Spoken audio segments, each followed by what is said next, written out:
Bienvenue à toutes et à tous dans cette nouvelle vidéo, c'est Max. Aujourd'hui on va voir un cas pratique d'une action, d'une analyse complète d'une action que j'avais achetée. Euh, Vous allez voir un petit peu comment je m'y prends, parce que là j'ai fait récemment pas mal de vidéos où je vous présente des futures actions qui peuvent être vraiment intéressantes, où je suis déjà exposé sur certaines. Là on va vraiment voir le cas pratique de comment j'avais analysé et de pourquoi j'étais rentré et qu'est-ce que je compte faire par la suite sur cette action, parce que ce qui est intéressant c'est surtout le management. Quand on est dans une action, ben, le plus intéressant c'est de savoir quand prendre des profits, quand rajouter, que faire. Donc je vais tout vous expliquer dans cette vidéo. Alors c'est la deuxième fois que je tourne cette vidéo. Donc s'il y a des dessins dessus et tout, c'est normal, mais normalement ça devrait être ok. Je vais vous présenter l'action de suite, l'analyse, vous allez voir, ça va être très très clair, très très rapide comme d'habitude, très très concis. N'hésitez pas à vous abonner, à mettre un pouce bleu, un commentaire, ça me soutient énormément d'une prochaine action que vous voulez que j'analyse. Mettez-moi en commentaire des suggestions. Si je l'ai en portefeuille, ben, je dirai pourquoi je suis rentré, etc. Si je ne l'ai pas, je dirai, ok, est-ce que c'est une entreprise dans laquelle je peux rentrer ou pas. Ok, donc voilà, n'hésitez pas à mettre des commentaires, pouce bleu, abonnez-vous, ça me soutient énormément. Ok, on va voir directement l'action. Donc l'action que je vais vous présenter, c'est Robinhood. C'est une action sur laquelle je suis rentré en deux fois. Première position, je suis rentré, je crois, il y a plusieurs mois, presque un an dessus. Vous pouvez voir ici, c'est ma position. Donc, j'ai actuellement 122% de profit latent sur cette position-là. Bon, à l'heure actuelle, c'est un peu moins, c'est parce que ça a retracé un peu, mais c'est un ordre d'idée, ok, je suis entre 110 et 120%. Au top, j'étais à 140% dessus. Et vous allez voir après, du coup, j'ai pris plusieurs positions. Donc là, on va voir directement donc, ma position en cours, ce qui s'est passé. Et ensuite, je vais vous présenter donc, l'analyse de l'entreprise et qu'est-ce que je compte faire par la suite. Donc là, on peut voir sur Robinhood, donc ça c'est donc le graphique ok, de Robinhood. J'avais eu une première entrée donc il y a un moment plus bas ici, ok, comme je suis à 122%, mais je crois que c'était il y a plusieurs mois. J'avais pris quelques profits à cet endroit-là, parce qu'on était bien haut. Quand je voyais que ça retraçait un peu ici, j'ai pris quelques profits ici. J'ai pris à peu près 200 euros de profit et que j'ai réinjecté directement à cet endroit-là. J'ai rajouté entre les 110, 115, comme je l'ai noté ici, vous voyez. On pourrait voir du méta du hood à 110, 115 sur les niveaux sur lesquels je vais recharger. Et c'est ce que j'ai fait. Donc j'ai rajouté, si on regarde 110, 115, c'est entre ce niveau-là. Donc j'ai rajouté à peu près par ici. Donc ce qui est intéressant, c'est que j'avais pris un peu de profit par là, pas beaucoup, et j'ai réinjecté ici. Donc c'est ce qui permet de scale. Sur un niveau, vous allez voir, ma stratégie d'investissement, elle est entre guillemets très simple, mais je me base sur le fondamental. Donc pour me dire si oui ou non l'entreprise elle est intéressante pour investir. Ok, donc ça c'est la première question. Le fondamental me permet de me dire ok, l'entreprise fondamentalement elle est intéressante. Et je me sers ensuite de l'analyse technique, donc du même principe qu'un peu j'utilise sur le forex, support résistance, etc. Le technique va me dire à quel endroit, sur quel niveau je vais rentrer. Donc c'est vraiment ce process que j'ai mis moi en place. Le fondamental me permet de dire si ok l'entreprise elle est intéressante ou pas, et le technique permet d'entrer sur un meilleur prix, sur un niveau cohérent par rapport du coup à ce que me dit le prix. Là on avait une zone très très intéressante, on avait la moyenne mobile en weekly aussi qui arrivait comme ça. On avait vraiment une zone intéressante, donc c'est pour ça que je suis rentré sur ce niveau-là. Ok. Et donc, comme je l'avais dit, j'alerte tout aux membres. Vous avez le lien en description. C'est le premier lien en description.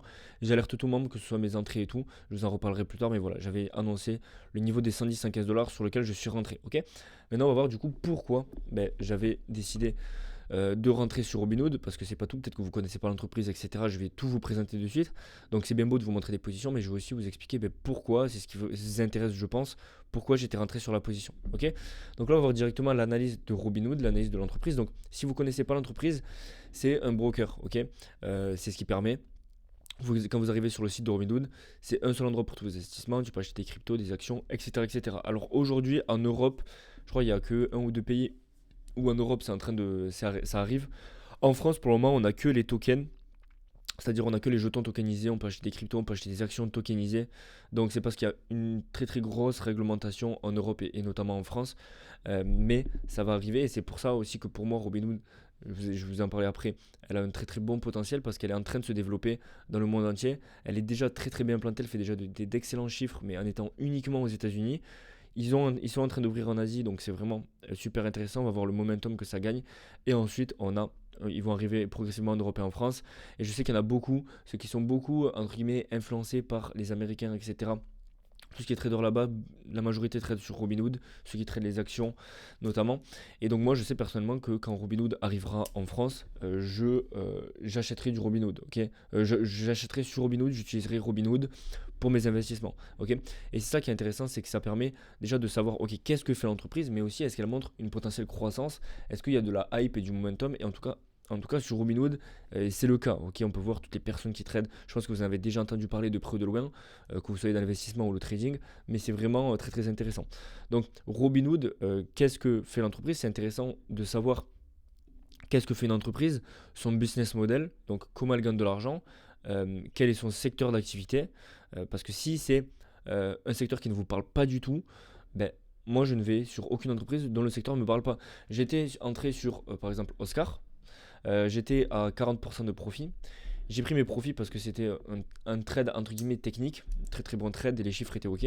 Mais j'arrivais pas trop à. Mais c'est le secteur de la santé, c'était vraiment de l'assurance santé. C'est pas un secteur qui me hype de fou, je connais pas énormément. Et donc voilà, avec toutes les datas qui arrivaient, etc., je savais pas si c'était encore pertinent de me positionner dessus, donc j'ai préféré prendre des profits. Et donc en l'occurrence, Robinhood, c'est une entreprise que je comprends, que je connais et que j'aime. Donc j'investis moi dans ce genre d'entreprise. Donc Robinhood exploite une plateforme de services financiers aux États-Unis.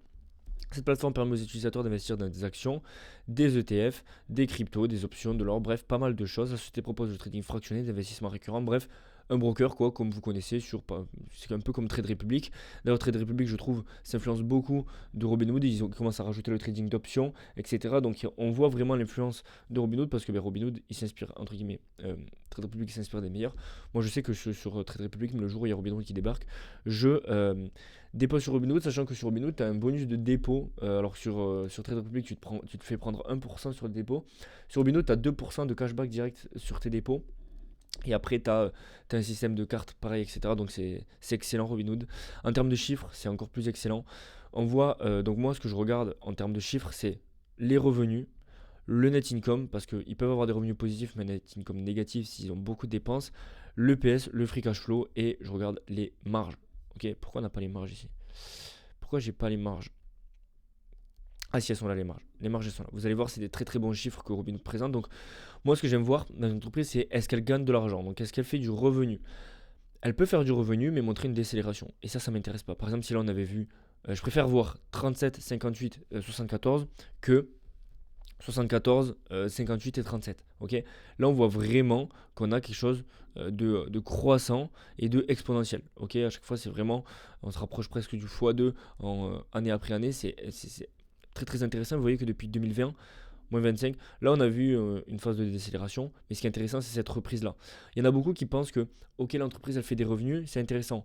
Mais si on voit vraiment une décélération, oui, elle continue de gagner des revenus, on a une croissance positive, elle peut faire 30%, 20%, 10%. Moi, j'aime pas. Pourquoi? Parce que ça montre clairement une perte de momentum. Là, ici, sur Robinhood, on voit vraiment moins 25 en 2020, 37, 58, 74. On voit vraiment cette croissance-là et c'est ce qui, moi, m'intéresse énormément. On voit que les dépenses augmentent aussi, mais c'est normal. Ils dépensent en pub, forcément ils ont plus de salariés, etc., etc. Okay, maintenant en termes de net income, et c'est là où c'est vraiment intéressant, donc c'est le net dans la poche, on voit que depuis 5 ans c'est croissant. Moins 3 milliards, moins 1 milliard, moins 500, plus 1 milliard, plus 2 milliards. Et c'est ça vraiment qui moi m'intéresse, c'est que on voit vraiment cette croissance depuis 5 ans de revenus, même si là vous voyez on avait une décélération, là on était en négatif, on voit quand même un net income qui est croissant, et moi ça m'intéresse beaucoup. Alors certains peuvent penser qu'elle est survalorisée, pas du tout pour moi. Vous allez voir dans mes prévisions.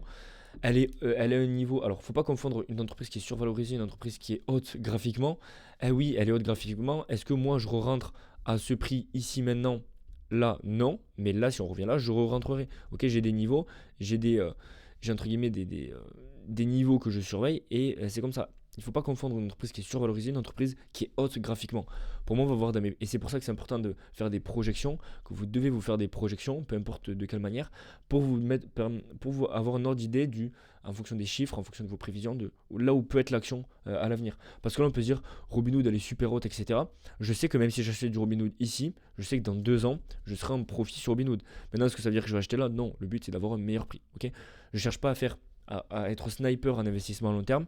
Et c'est ça aussi qu'il faut comprendre, c'est que quand je dis que je me sers du niveau de technique, c'est que je ne cherche pas à être un sniper, à avoir le point bas, mais ça me permet d'avoir un meilleur prix et d'éviter de FOMO surtout. Okay, parce que là, on peut se dire, ok, Robinhood, ça y est, elle part. elle va à la lune. Moi, j'attends, je préfère attendre là. C'est comme là qu'on était là. Les gens, il y en a plein qui ont dû acheter ici en pensant qu'elle va à la lune. Elle a perdu 20%. Moi, j'ai profité au contraire pour racheter là. Ok. Donc voilà, bref. En termes de net income, il y a une croissance qui est phénoménale. EPS, du coup, pareil, c'est corrélé. L'EPS, c'est revenu par action. Vraiment, on voit une nette croissance. En termes de free cash flow, c'est pareil. Aussi, c'est intéressant de voir si une entreprise, elle peut faire des revenus, mais si elle tape beaucoup dans le cash, dans le cash, c'est pas intéressant. Là, on voit qu'on a une croissance aussi. Et en termes de marge, vous voyez les marges, comment elles augmentent, moins 90, moins 72, moins 28, moins 35, moins 47. Donc, elles se permettent, elles gagnent du revenu, elles gagnent des parts de marché et elles se permettent aussi d'augmenter les marges. Et c'est ça, moi, que j'aime beaucoup dans ce genre de business model. C'est un peu du SaaS. C'est un peu différent du SaaS parce qu'il n'y a pas d'abonnement sur Revenue. Alors, je crois qu'il y a une formule abonnement, mais c'est un truc qui est quand même du récurrent. Les gens vont toujours dépenser avec leur carte, les gens vont toujours investir, et donc c'est comme du récurrent, et les marges augmentent parce qu'ils ont de moins en moins de coûts, parce que la pub se fait entre guillemets du bouche à oreille, on entend beaucoup parler de Robinhood, ils n'ont pas forcément besoin de beaucoup dépenser, que ce soit en pub, que ce soit en salarié, mais en tout cas les revenus augmentent, et il y a énormément de parts de marché à récupérer, c'est ce qu'ils sont en train de faire, on le voit à travers les revenus, mais on le voit aussi à travers les marges, ils se permettent d'augmenter potentiellement leurs coûts, leurs frais, parce qu'ils savent que les gens vont rester parce que leur produit est de qualité. Et on voit qu'en termes de free cash flow, de profit margin, 52%, c'est excellent. Ok. Donc voilà les raisons pourquoi moi j'avais acheté, c'est qu'on voyait un revenu donc qui était croissant. Ok, on voit un revenu croissant. Pareil pour le net income. Ok. Pareil pour le PS, et on a des marges qui sont en croissance. Ok. Moi, ce qui m'intéresse aussi, c'est qu'il y a de nombreuses parts de marché à récupérer qui sont dans un plan de, euh, de développement, j'ai envie de dire. Ils sont en train de se développer fortement, donc du coup à travers le monde, parce qu'il y a énormément de parts de marché à récupérer. À la différence d'une entreprise, je sais pas moi, comme je sais pas, Revolut, où c'est déjà dans le monde entier. Revolut, ils font de très très beaux chiffres. Bon, les Revolut, je parle de Revolut, mais ils sont pas du tout, on peut pas du tout investir sur Revolut, je crois. Mais ce que je veux dire, c'est que là, il y a encore beaucoup de potentiel, ok. C'est-à-dire que moi, le potentiel que je vois se traduit dans mes prévisions, ok, dans mon tableau de projection. Donc voilà, ce que je pense de Robinhood. Maintenant, on va voir ce que je vais faire pour la suite. Donc, mes prévisions.